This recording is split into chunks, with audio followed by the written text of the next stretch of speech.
Minor adjustments is dedicated to preventing and reducing crime. Our primary purpose is to teach men or women how to make the minor adjustments that are necessary in their lives, which will allow them to obtain and maintain a productive lifestyle after incarceration and or rehabilitation.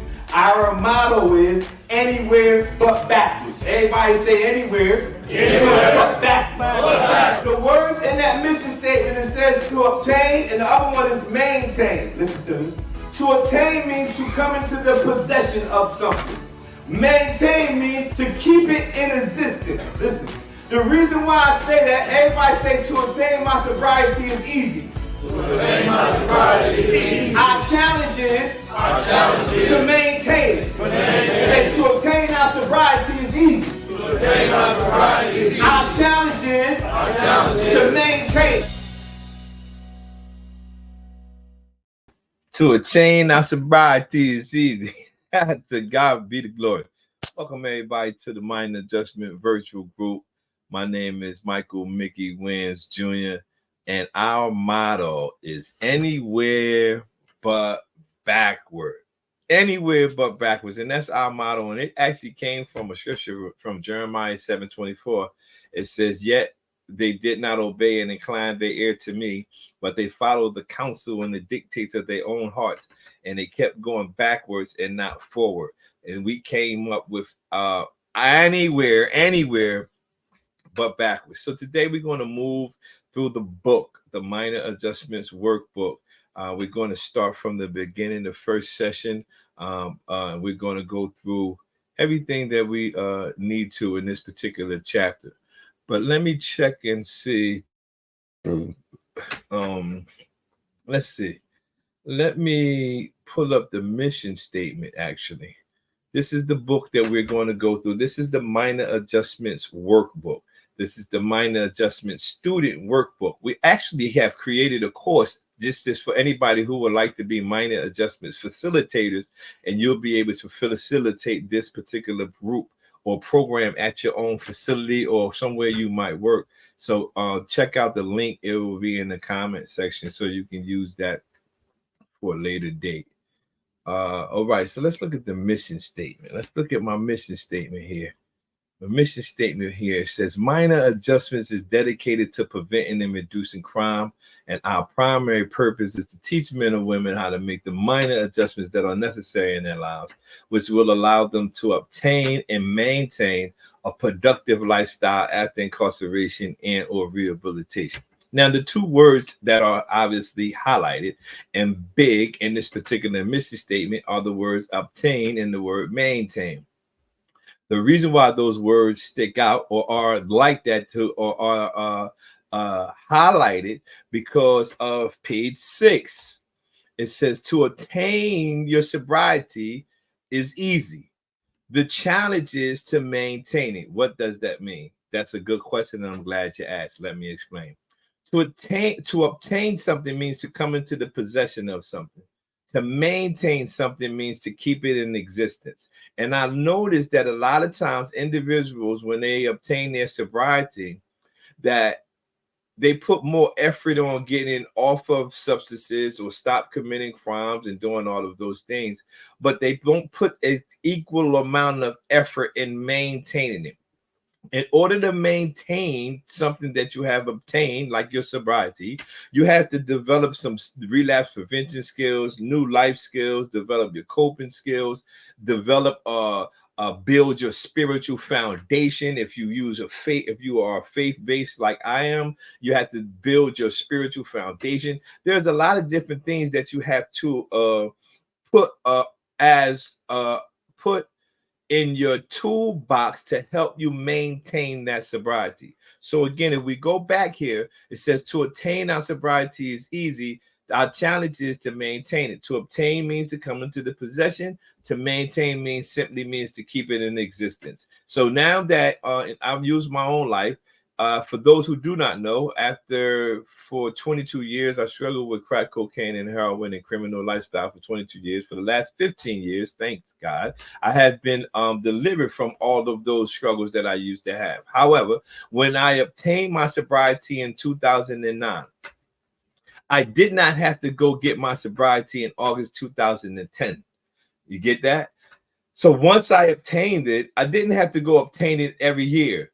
I simply needed to learn what I needed to learn, and I am continuing to learn what I need to maintain that particular thing that I have obtained. I hope y'all understand that. If you understand that, give me some thumbs up, some stars, some chats, and everything, so I know that y'all hear everything that I'm saying. Make sure y'all comment under this video. I see that's a lot of individuals logging on now. So let's look at, so today we're going to go into our lesson. Today is going to be the introduction. This is the student workbook. This is the student workbook, and we're going to go through a lot of different things, and we're going to find out a lot of things about the introduction to the program. And each week we're going to come back and we're going to dive into different aspects of this particular book. I'll put the link in inside of the comments. So if anybody would like to see about getting the minor adjustments workbook, and I also will put the link in the comments for anybody who would like to become a minor adjustments facilitator. We created a course because we cannot do all of this by ourselves. So we created a course that you can take where you become a minor adjustments facilitator. Once you finish to complete the course, you'll be able to get an accredited certificate from the minor adjustments organization, which will be awesome. So let's see what we got here. All right. Let's see. So each group, listen to all my facilitators. I'm teaching you and the students right now. Each group, we have an expectation for the group. Today, my expectation is that everyone will grab hold of the concept of learning by repetition. Everybody will grab a hold of the concept of learning by repetition. I'll explain that later. So here it says, what is the program about? When Mr. Williams first wrote his first book, Pushed Out the Crack House into God's House, little did he realize that it would be used for other things. Pushed Out the Crack House was his life message that he had shared everywhere he was asked to speak. This workbook is put together with much prayer and heart searching.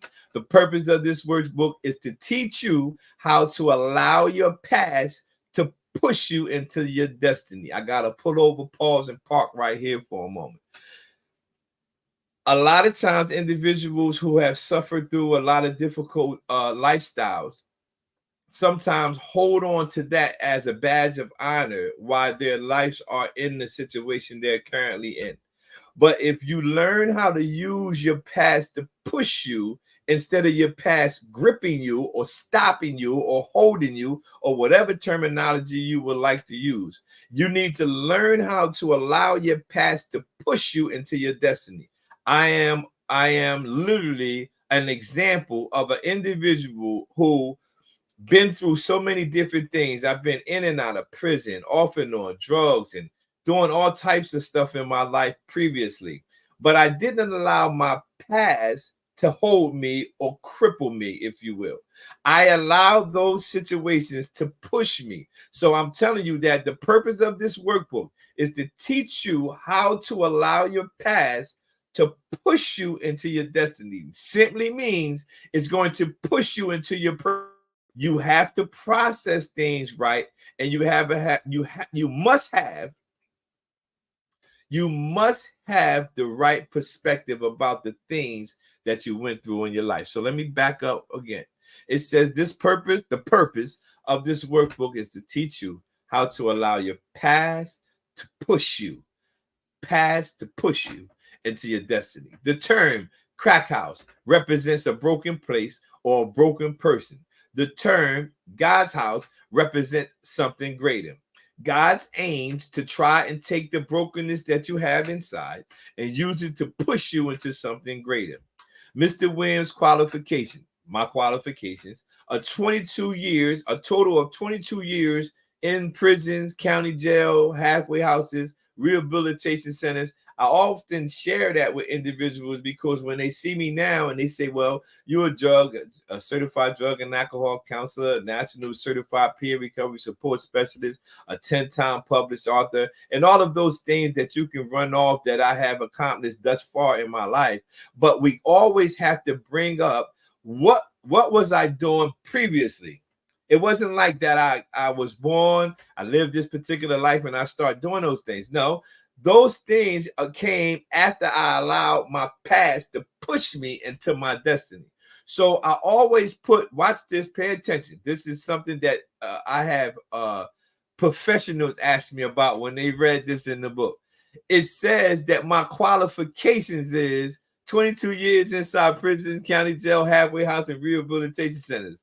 Substance use disorder or addiction from the age of 16 to 38 years old. So somebody said, wait a minute. You don't normally see somebody using their past as a qualifier. This is what one of the things I try to tell my client or participants when I'm talking to them. And they say they might be going through a difficult situation with a relationship or with substance issues or criminal lifestyle. And I might give them some wisdom and about that particular situation. And they ask me this question: how you know?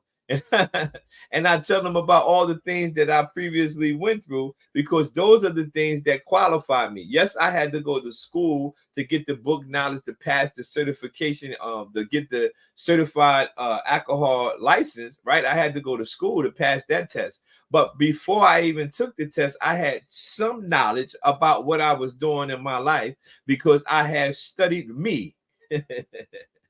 Oh, man. So listen. It says my qualifications are 22 years inside prisons, county jail, halfway houses, and rehabs. So this is important because I want you to understand how it's possible to use your past to push you. So that's why I mentioned my past. Let's see. Repeated failures after failures after failures. Now this is another. Okay, let me go back. Look, I'm talking about my qualifications. So I said my qualifications is 22 years in prisons, county jail, halfway house, and rehabs. Substance use disorder from the age of 16 to the age of 38. And then I said repeated failure after failure after failure after failure. Watch this. My failures is a qualifier. I'm trying to help you here. Your failures have to become your mentors. Excuse me. I put failure, repeated failure after failure after failure. Your failures have to become your mentors. This is a telltale sign right here. I'm helping you. You can always tell when your failures have become your mentors when you no longer repeat that failure. But if you still fell into something and you continue to fail at it repeatedly, then your failures, have not become your mentors, not at that stage. The proof that your failures have become your mentors, I'm talking to myself, I didn't repeat the failure. That means that I got something out of all that time that I was struggling and failing. So your failures have to become your mentors. Now, remember in the beginning, I said that my expectation that everybody would grab hold of the concept of learning by repetition. Learning by repetition. Now, here you see in the highlighted part, this is not in the student manual, but this is in the manual that I use. A kid on bike, repetition. When a kid first learns how to ride a bike, hopefully you know how to ride a bike. When you first learn how to ride a bike, you get on the bike. Somebody normally has training wheels on you, but when they finally take the training wheels off, and somebody usually holds the seat, they letting you ride, and you riding, and you riding, and you riding. And eventually you probably ride off into the sunset. But watch this.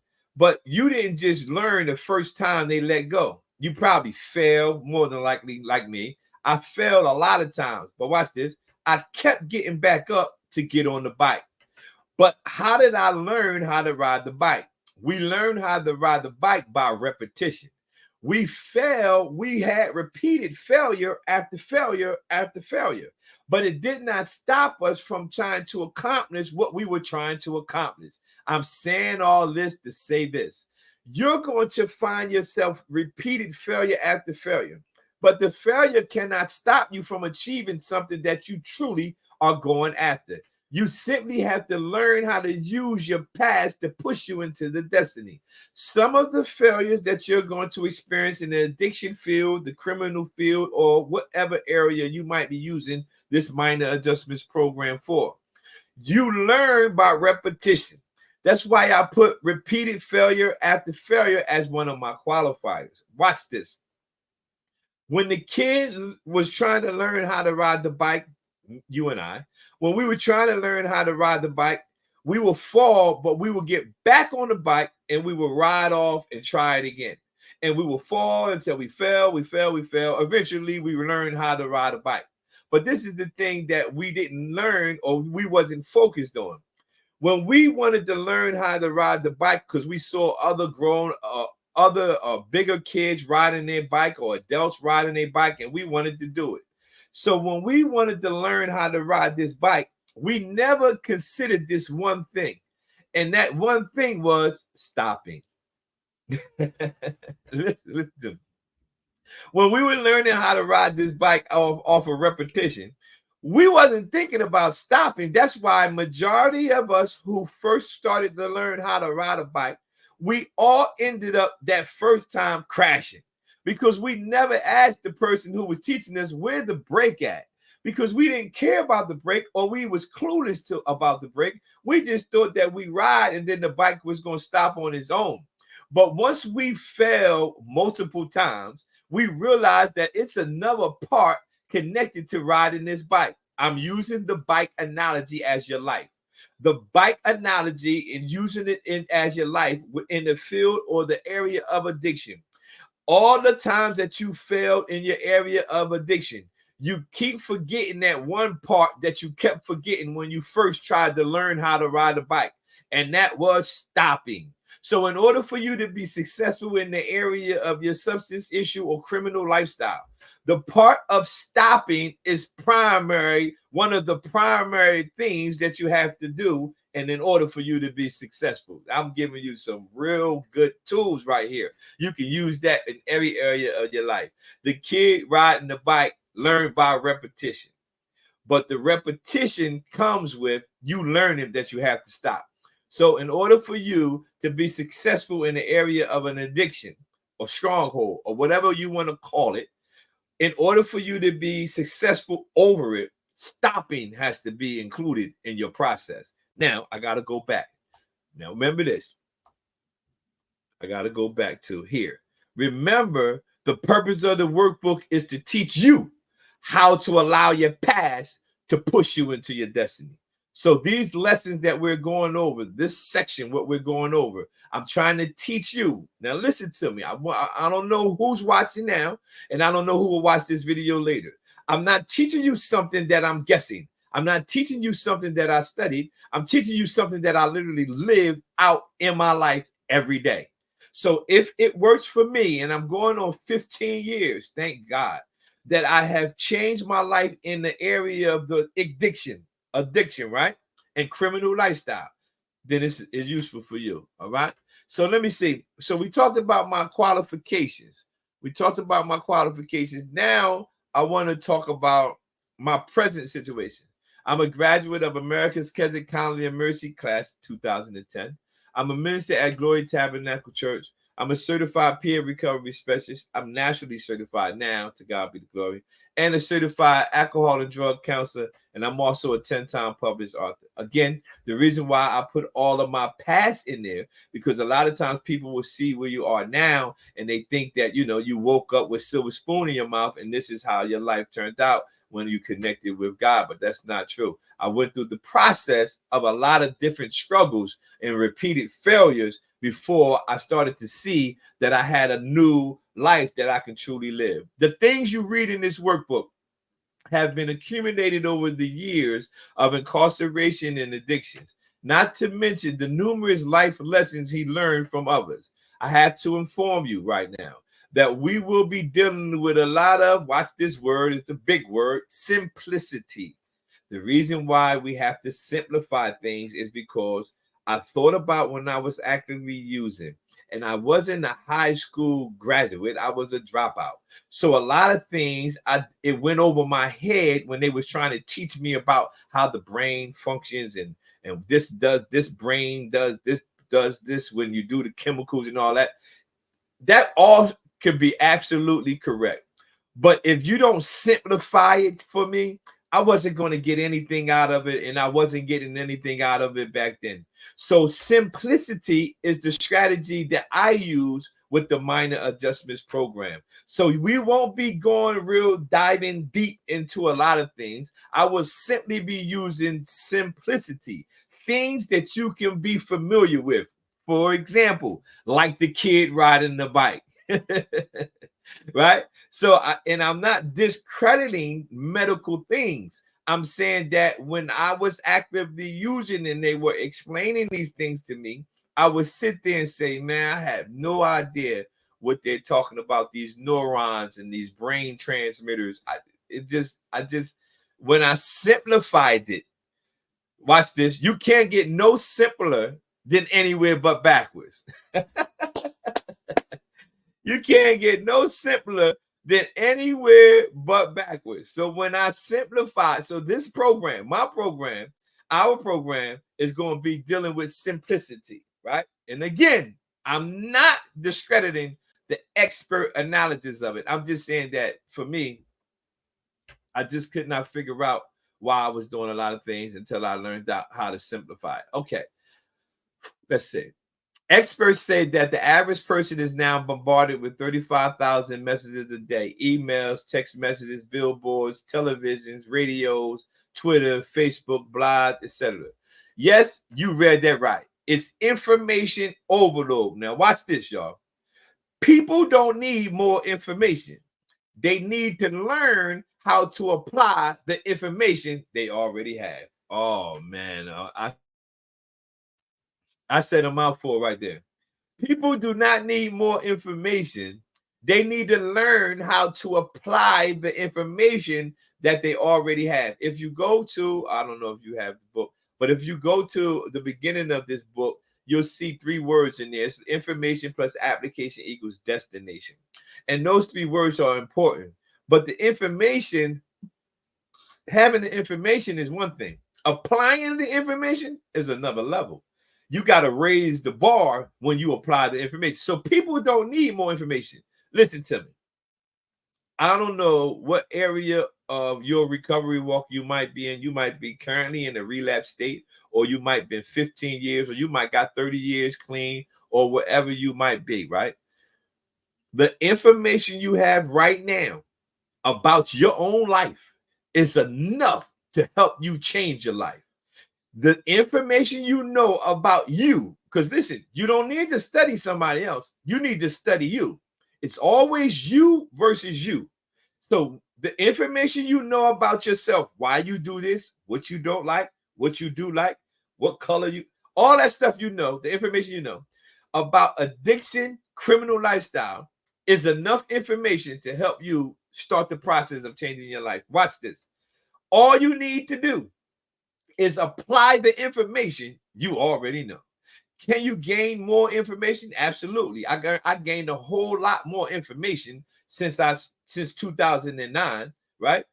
But the information you have right now, if you were to ever apply it, I remember sitting and doing a one-on-one session, individual session with one of my clients, and I remember he was frustrated, and I started talking to him about, the addiction side of this and everything.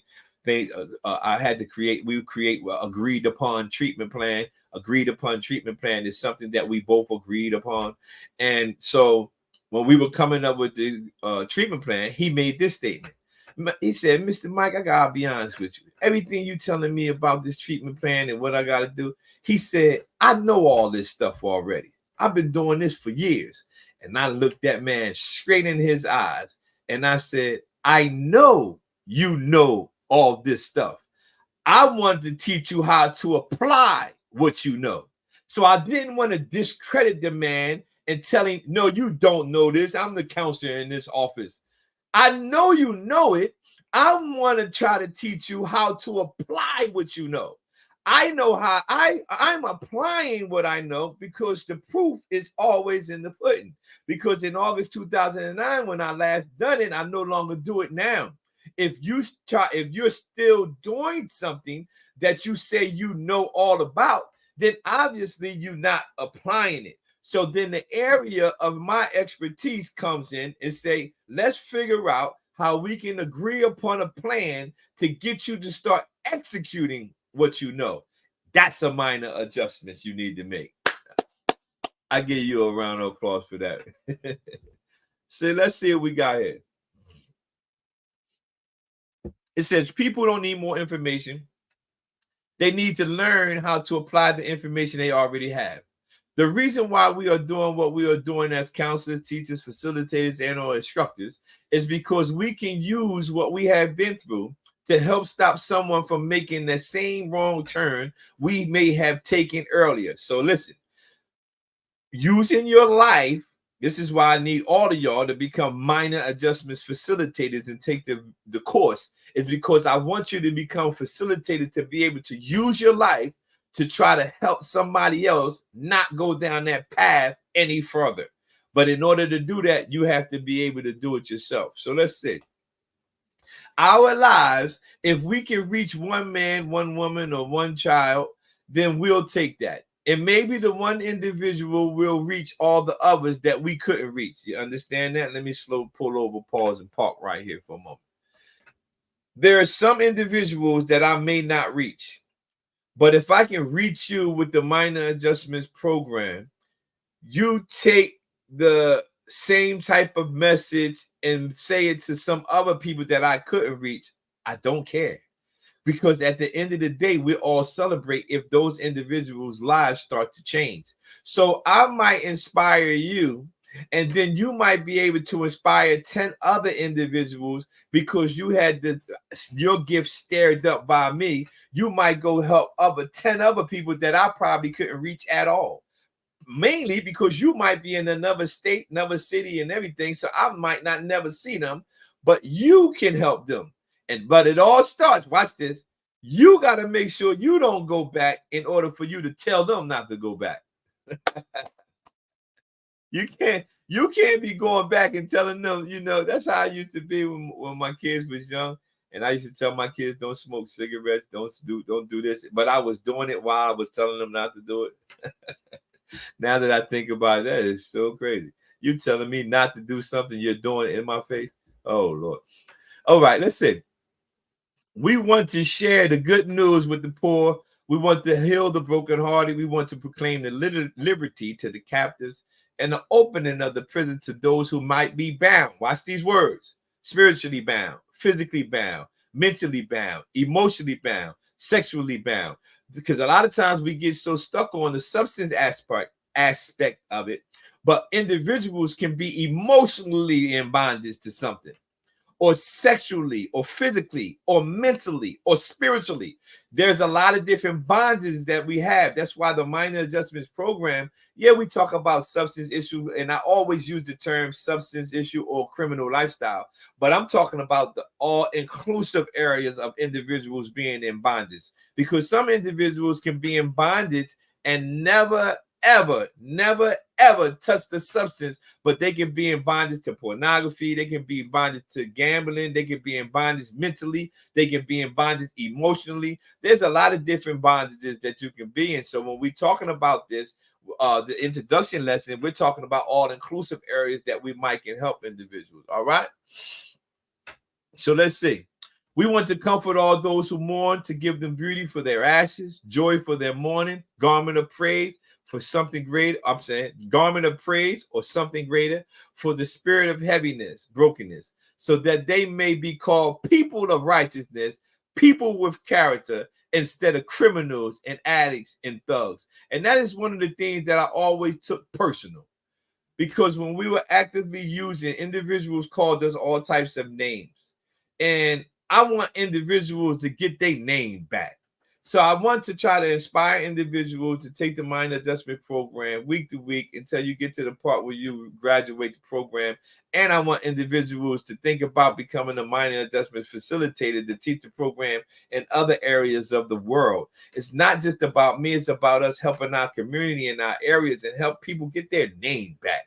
I got family members. I got relatives. I want all of them to get their name back. But sometimes you got to understand that you got to help the person you can help, and then go from that point, because that person might can reach somebody that you probably can never reach in your lifetime. So this workbook is designed to inspire you, motivate you, lead you to your true destination, empower you spiritually, mentally, and emotionally and relationally.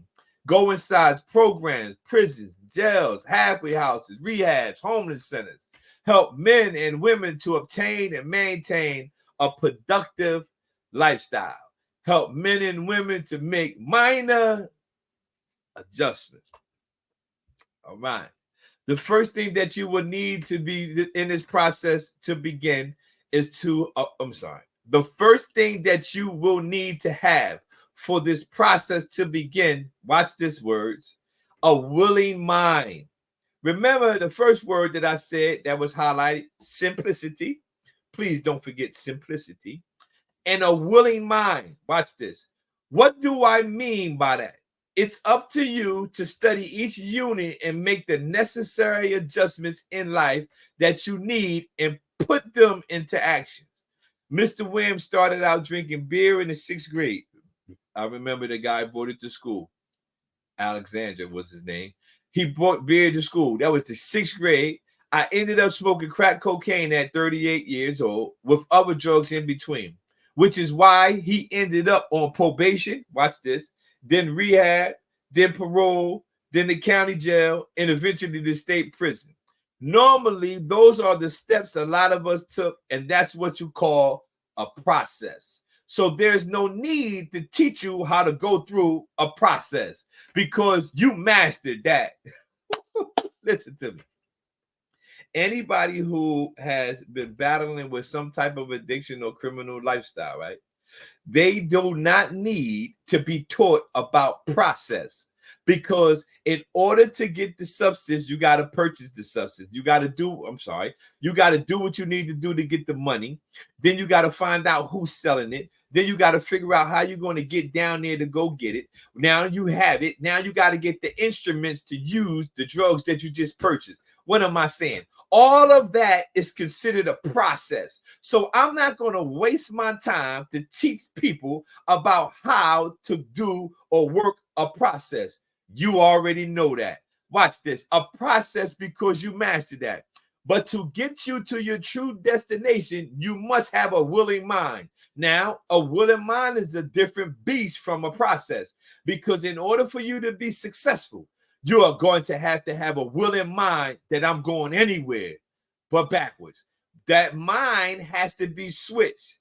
If you do not have a willing mind of going through the things you need to go through, you're going to eventually go back to your comfort zone. And this is not brain medicine. This is just proof. This is truth. If you don't have a willing mind to truly want to change, want to do something different for your life, you're going to go back to comfort zone. We all go to comfort zone. People who have never suffered from struggling with a drug might struggle with eating, right? And when they're going through something, they go to their food that they like to eat because that's their comfort place. So this is not something that I'm telling you that's not just in addiction or criminal lifestyle. This is universal. If you don't deal with the mind part, because everything that you need to do is in your mind. If you're going to do something different, it has to start in your mind.